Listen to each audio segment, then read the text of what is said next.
You aren't going in there. Yeah, I'm going in there. So are you. Why am I going in there? Why? To protect me. There is no protection there.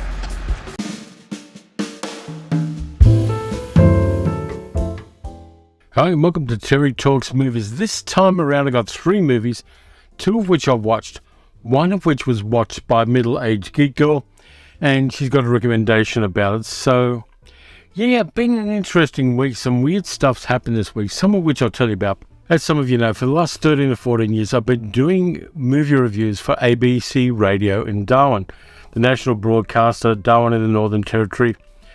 And it got to the stage this year where they were going in a different path than I wanted to. So I quit the gig, and it was a hard thing to do because for a long time, longer than I've been on YouTube, not as long as I've been podcasting, I've been talking about movies on the radio to the Northern Territory, which covers 1.4 million square kilometres of Australia, which is only a little bit. I've discussed movies with a lot of really good presenters and really good journalists and really interesting people over that time. But it was time to move on. They were going in a slightly different direction that it kind of wasn't really me. So today I said to them, listen, I want to stop this right now. On the other hand, another opportunity to talk about movies opened. But I can't talk about that yet. I'll talk about it in a future video. But one door shuts, another one opens. And that's a good thing. I enjoy talking about movies, as all of you already know. And I still get to do it in a different format with somebody I really like and whose opinions are more or less in line with mine. So that happened this week, and I'm still a little shaky from that because making change, particularly in something like this, isn't something I do easily. It makes me a little bit nervous, but having said that, let's move on and talk about movies rather than me talking about movies. This one I picked up from Umbrella Entertainment. They didn't give it to me as a freebie. I actually paid out my Spondulics for it. It's an interesting, smaller Korean action film, South Korean action film. Blood and guts everywhere. A lot of fun to watch. It's a little film from 2022 called Project Wolf Hunter. Now, this one's got an interesting premise. I'll read the back cover of it because it pretty much summarizes it nicely. During transport from the Philippines to South Korea, a group of dangerous criminals unite to stage a coordinated escape attempt on a ship. As the jailbreak escalates into a bloody all-out riot, the fugitives and their allies from the outside exact a brutal terror campaign against the special agents on board the ship. That's the first act. It then takes a twist into WTF in a big way. It feels like it's got a slightly low budget.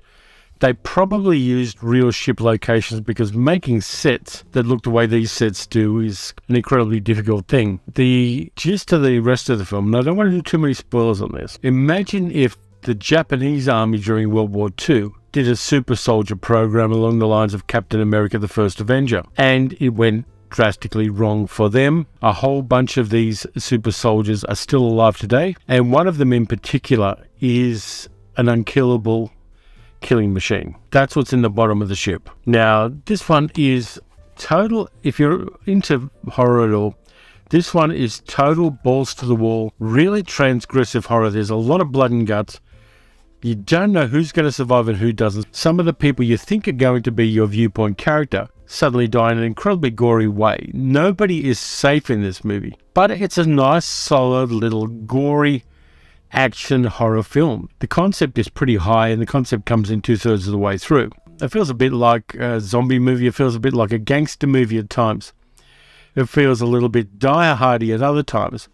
But it is very much a South Korean product, and it is something very much of its own. So Project Wolf Hunting is probably going to turn up on some streaming services if it hasn't already. This one I got from Umbrella. It didn't cost me very much at all because it has come out on DVD rather than Blu-ray. And if you're into that kind of transgressive horror, it's worth checking out. You've got to see this one because it has a little bit of the feel of the second Train to Busan movies in some ways, though the CG in this one is better. Worth having a look at. By the way, it is region 4 for this particular DVD. So if you're buying it from overseas, you're going to need a multi-region player. Let's move on to the dog turd in the room. So occasionally I go on the website for JB Hi-Fi, which is the shop that sells DVDs and Blu-rays. and also electronics gear and home appliances, all sorts of different things. But occasionally they have sales on, so you can kind of search. I tend to go DVD, Blu-ray, lowest price first, just to see what there is there. And sometimes there are some good things. There are some foreign language films that I want to have copies of, which I don't particularly need to have Blu-ray copies of, and so I'll pick them up for a few bucks. And that's a lot of fun to do. So I was kind of cruising through that and found a science fiction movie I hadn't heard of from 2022, I think, or somewhere around then. Doesn't matter, you're not going to watch a movie.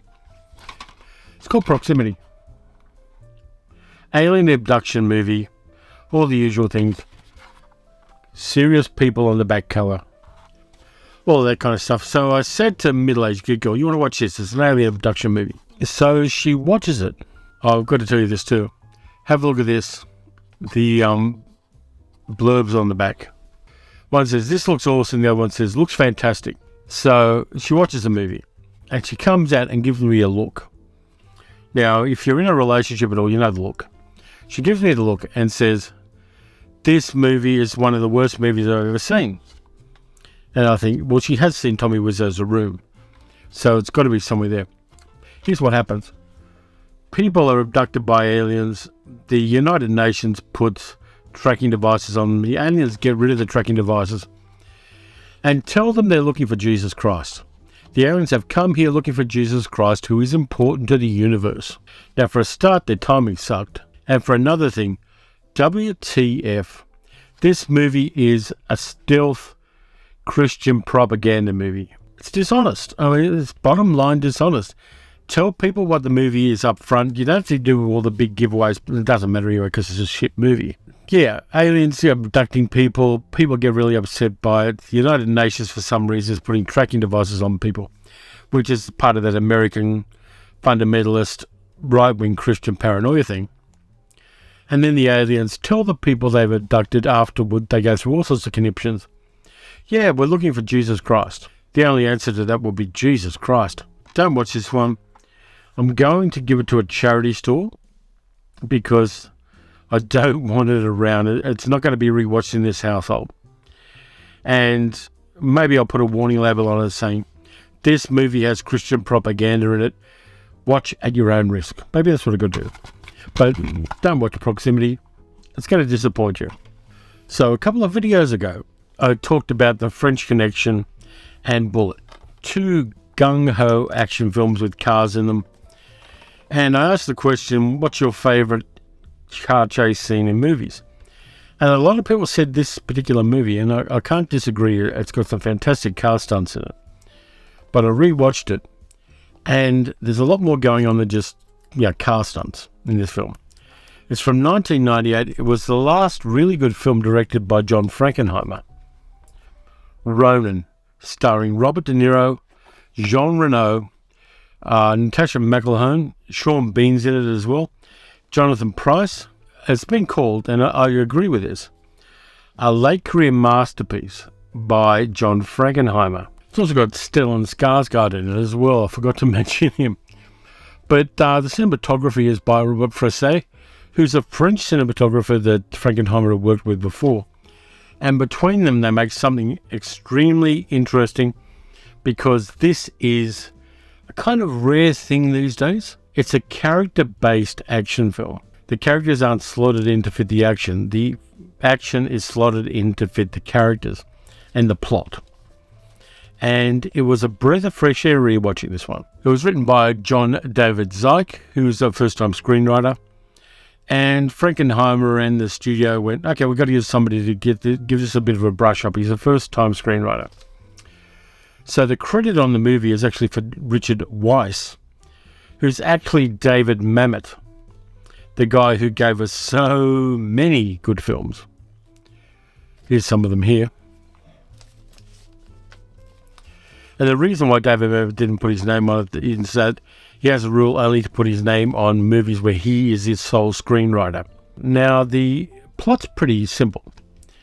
A team of ex-intelligence agents, this is 1998, so it's post-Cold War, are gathered together in France to help a mysterious employer whose representative is a woman called Deidre, played by Natasha McElhone, to grab a suitcase from some people who are transporting it from A to B.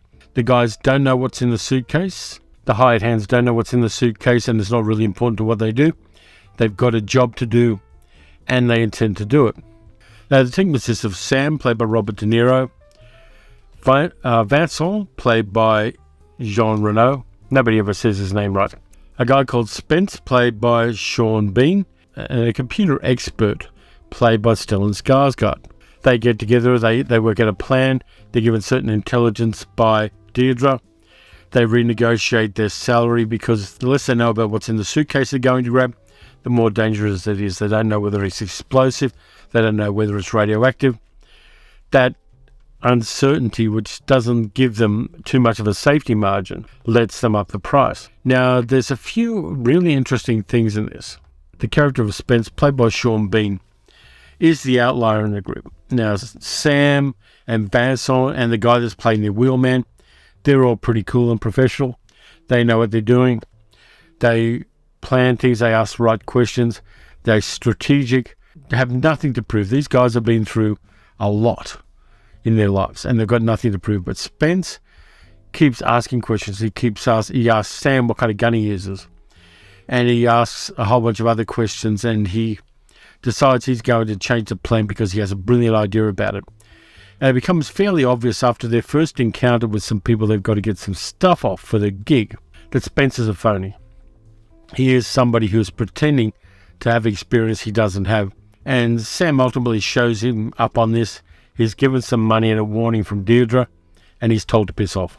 So Spence is there to contrast against the professionals, Sam and Vincent and Gregor, the Stellan Skarsgård character, and their wheelman. He's there to show what you shouldn't do. He's kind of edgy, he's jumpy. When something goes right, he's there being over enthusiastic about it, burning up his energy, burning up the adrenaline, and pissing everybody off. And he's contrasted with the cool, calm, methodical, and interesting other characters. So what I'm saying about this film is basically there's some great car chases in this one, through Paris, through Nice, through some other areas in France. Really great car stunts, done perfectly. There's no second unit on this one. Frankenheimer, the cinematographer, and the car stunt guys did it all. So there was no second unit director directing the stuff for the main director. Frankenheimer himself directed the car stunt scenes in this movie. And it's fantastic. The car stunts are next level. They're the last hurrah in some senses before we started getting a lot of CG involvement in car chases. And they lost that gritty, visceral feel you get from real pieces of machinery going around real streets doing real things. You still get a little bit of it in the James Bond films. Apart from that, it's something that a lot of movies have lost. That kind of heft and graininess and texture of reality when it comes to car chases has been lost. And this one retains that. It looks forward to a lot of the things that Tom Cruise has done with the Mission Impossible movies, though they have tended to become Tom Cruise showing off and trying to prove something, which makes them less interesting than the car chases in Ronin. The really interesting stuff, though, is a few things. First off, there's the way that Frankenheimer shoots the movie. John Frankenheimer was a big fan of deep depth of field. Take a look behind me. You see me clearly, but the DVDs in the background have got a slight blur to them. That's shallow depth of field. And I do it so I can hold things up for you to have a look at. And the camera will react to it. It's just the way this camera works. But for a lot of the scenes in this film, two technologies are used by Frankenheimer. The first one is Steadicam. A lot of the film was shot with really kind of cutting edge for 1998 Steadicams, which gives it a buttery, flowing feel, which I love. And the other thing he uses deep depth of field. So there are a lot of scenes where everything in the frame is in focus. And it makes a really interesting look, particularly when in combination with the Steadicams. And I love the look that Frankenheimer gives this movie and gives the locations. There are some scenes which, because of the fact that they're in tight spaces, do have shallow depth of field. And there's a couple of scenes where it's used really interestingly, because he's doing close-ups on faces at night, and all the lights in the background have got a really nice bokeh blur about them. I like that. But for the most part, this movie has a clarity of image that I love. Frankenheimer was really careful about the cameras he used, the lenses he used, and he made that work tremendously well. So that's the first thing I like. And the second thing I really like about this movie, verging on love, is the bits of tradecraft, the bits of spy intelligence agents tradecraft that either Zyke or Mamet put into the movie. There's a scene where Sam's a little unsure about a particular place and the people he has to grab the suitcase of. So he brings Deidre along, and they pretend to be a kind of tourist couple going into the hotel where the bad guys are and kind of scoping out the lay of the land and scoping out the team the bad guys have to protect this suitcase. And they do it in a really interesting way. And De Niro's character Sam has some really sneaky and sly and visually interesting ways of getting what he needs. He takes photos of the guys without them knowing it. He finds out how their particular protection team works, how professional it is, which guy does which thing in a crisis, all in the entrance of a hotel. Beautifully shot scene. I love it a lot. I think it really is something above the ordinary. One of the other interesting things is this is 1998, so this is one of the first movies of this type that actually uses mobile phones and flat screen computer monitors. And the phones in particular are used to help with the action and inform the action in a way that a lot of movies before it weren't able to do. People have found it a lot harder to communicate. Bullet shows that, and also the French Connection shows that. But these ones use mobile phones for people to kind of keep in touch with each other, and also being able to track the bad guys because they've got their mobile phone on is something that you could do in 1998 before all sorts of encryption was enacted into these particular machines. The other things I like about the shooting of the film is, first off, they didn't alter the speed of the car chases. At most, they took it from 24 frames a second down to 21 frames a second to just make clarity on a couple of bits they needed to keep clear.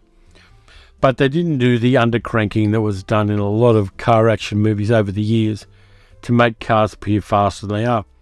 When a car is doing 100 miles an hour in this movie, it's doing 100 miles an hour in reality. And the other thing Frankenheimer resisted was to do the gunfights, and there are a number of gunfights in this, in slow motion, because he believed on-screen violence should be seen in real time. That way it's gritty, it's punchy, and there isn't that opportunity to romanticize it the way that a lot of movies, things like The Matrix is the first one that comes to mind, do with gunfighting.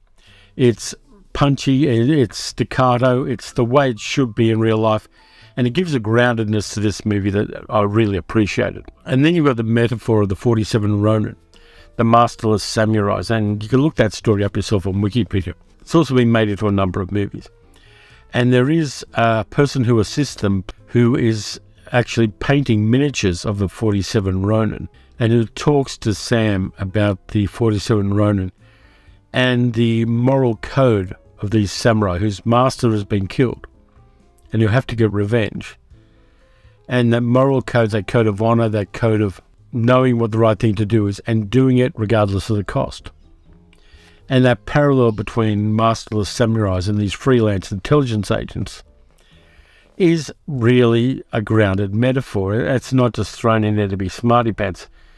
It informs and kind of helps us understand the motivations of these characters. And the acting across the board here is really fine. It's not in the words they use, it's in the doing, it's in the looks, it's in the acts, it's in the way they interact with each other. And there's a really great rapport between De Niro and Jean Reno in this film. They feel like people who are becoming friends. And that was something particularly that Frankenheimer was encouraging in his actors. He wanted to team build in a sense so that their relationships had a depth that you don't normally see in this kind of film. And with Ronin, they put together a movie with a realistic aesthetic. This is stuff that could happen. I think it's underestimated. I'm tempted, if I see it, to get the 4K of this because I think it's a beautifully shot film. It's got a kind of documentary aesthetic about it that I love. I love the shots across rooftops and things like that. I like the street scenes and the framing and that deep depth of field. It's for somebody who's over the last couple of years really getting into the way films look and the choices directors and cinematographers make. This was a really lush revisit for me because I could see what Frankenheimer was doing, and I love the fact that he was doing it. And in fact, it's so good and it's so charmed me that I'm going to watch his last film, Reindeer Games, the one with Ben Affleck in it, which I hear isn't particularly very good. But I want to see where Frankenheimer went from Ronin. So I've never seen Reindeer Games. I'm going to get a copy of it and watch it because he's a director who I've liked all through his career, Manchurian Candidate onwards. Frankenheimer was always worth watching. And this one is, for me, just about a perfect action film. It does everything in the right amounts. It does everything in the right way. And it gives us characters who feel like real people, even when they're doing very accomplished things. That's it for this time around. Thanks a lot for watching. If you enjoyed the video, please like, subscribe, leave a comment, hit the notification bell. Let me know what you think of Ronin, if you think of any other spy movies in particular, or action films in particular, that have that groundedness and that grittiness that make it something just out of the ordinary, and something which too easily we can forget as we get newer things coming through, and the latest blockbusters blow our minds away. Going back to visit a movie like Ronin, which has got no computer effects in it at all, and just enjoying what they were able to do with the physical universe. You can also support the channel, by the way, by donating at patreon.com/paleocinema. You can spend $3 and buy me a coffee on ko-fi.com/paleocinema. Next time around, I should have some more things coming in from some companies. They're just a little bit delayed in the mail. But until then, watch some good movies, watch some bad movies. Watch some action movies directed by people who know what the hell they're doing. And I'll catch you next time.